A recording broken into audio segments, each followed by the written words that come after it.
The Backrooms. You've been here before. Level 228, Maze of Mirrors. Description: Level 228 is a series of mirror mazes lit up by multicolored lights in varying shades of blue, green, and red. Like any fair mazes in the front rooms, navigating out of the maze is relatively simple.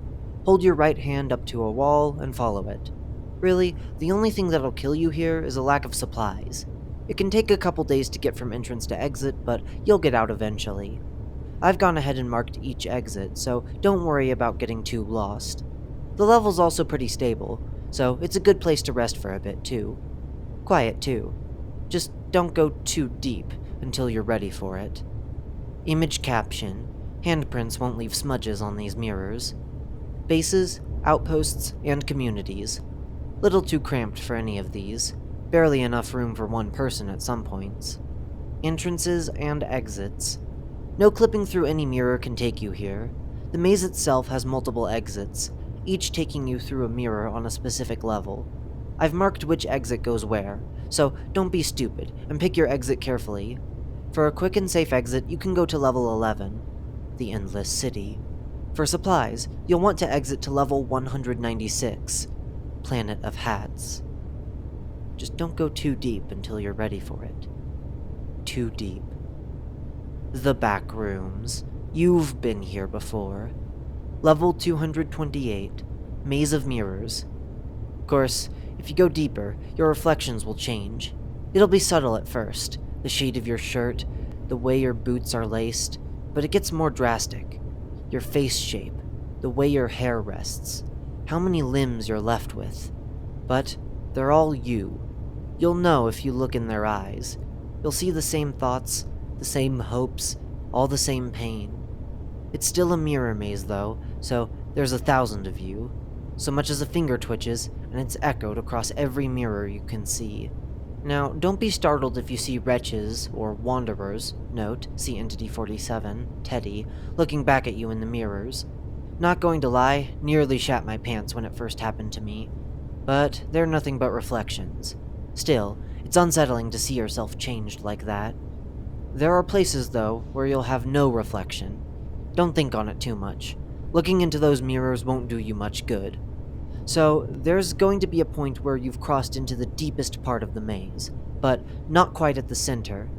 At this point, the mirrors start acting more like windows, looking into places that aren't the maze.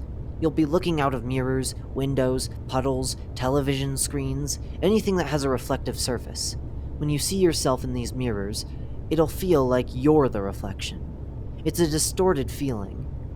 Either close your eyes or look at your feet, and keep turning left.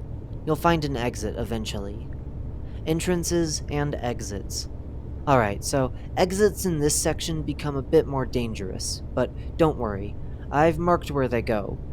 Definitely don't go to the ones marked 203, Dead End, 219, Good Old Days, or 405, The Wave of Despair, Dread, and Desolation, littered with disillusioned souls. Those are dead ends, and you can't get back. Although, if you're wanting to retire, level 149, the Coconut Isles, is a good spot. So, there's going to be a point where you've crossed into the deepest part of the maze, but not quite at the center. The Backrooms. You've been here before. Level 228, Maze of Mirrors. I don't recommend going to the center. Not until you're ready. Of course, that's not what I did. I kept going. Didn't even know why, really. Told myself it was to find a way home, but it was more like I was a shark. I've been here a long time, seen a lot of heartbreak, felt a lot of hope die. I needed to move. To stand still was death, and so I moved forward. It's a deep maze. Took me a bit to find the center, but I did it. I found it.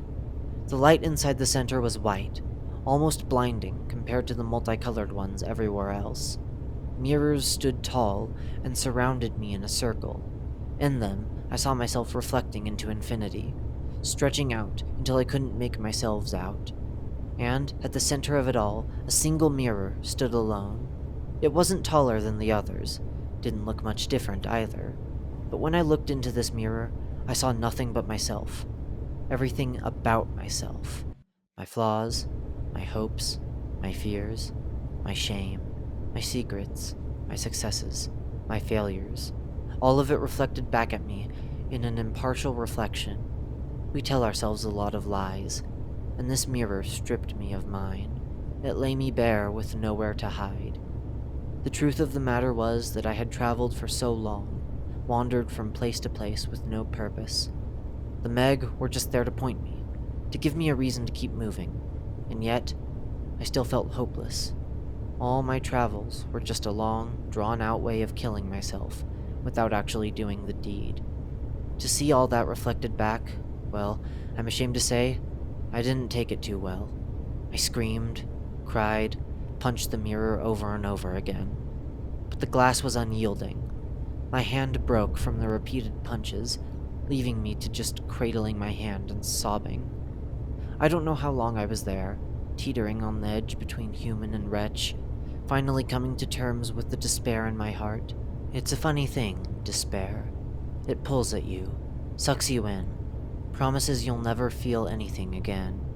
It says it's the rational choice, the right one, especially in a place that's always in a dreamlike haze.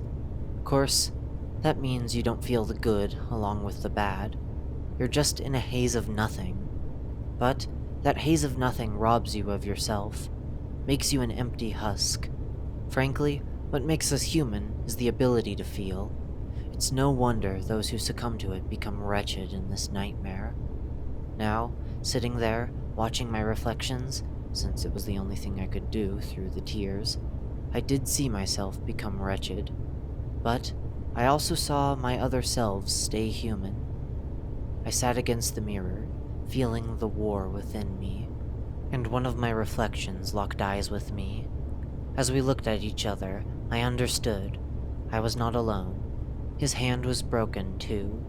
He had seen everything about himself, and he was still there. I was still here. We locked eyes with our reflections, and they locked eyes with theirs, repeating into infinity. And we all understood. A part of us wanted to live. In that moment, we became united as one. No longer would we be alone. I stood up, and, with a legion of myself, we walked together in unison. We all wanted more, wanted hope in the face of despair. But more than that, we gained reason to keep going. We spread across the maze, solving it for those who would wander it. We walked into fire, so those behind us would walk on water. We held the glaze of the void so others can pass unnoticed. We will lead the way to safety, as many lives of ours as it takes. If you're ready, and you want to understand, look into the mirror. I'll be waiting. Find me. Eric Corbell.